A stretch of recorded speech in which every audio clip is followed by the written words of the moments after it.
উত্তরবঙ্গ দিয়ে যতগুলো গাড়ি ঢোকে ফেক জিএসটি ভাউচার বানিয়ে এবং জিএসটি চুরি করে কেন্দ্র তথা রাজ্য সরকারের অর্থাৎ বাংলার সাধারণ মানুষের কোটি কোটি টাকা সেখানে লুট হচ্ছে, কোটি কোটি টাকা লুট হচ্ছে। এবং এর সাথে যুক্ত যে ব্যক্তি ধীরাজ ঘোষ, বিনয় বর্মন, এবং শুধু তাই নয়, গুটকা, কয়লা, সোনা, এরকম একাধিক জিনিসপত্র, এই সব জিনিসপত্রের উপরে যে ট্যাক্স বা জিএসটি, সেই জিএসটি চুরি হচ্ছে।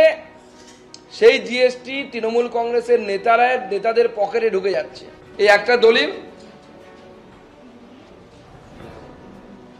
শ্রী ধীরাজ ঘোষ সন অফ দেবব্রত নাথ ঘোষ, এই যত দলিল দেখতে পাচ্ছেন সবগুলো একজনেরই নামে। মোট 400 খানা জমি আছে, আমরা 145টা বের করতে পেরেছি ধীরাজ ঘোষের নামে, সব ধীরাজ ঘোষের। তৃণমূল কংগ্রেসের খোদ লোক, তৃণমূল কংগ্রেসের নেতাদের অত্যন্ত কাছের।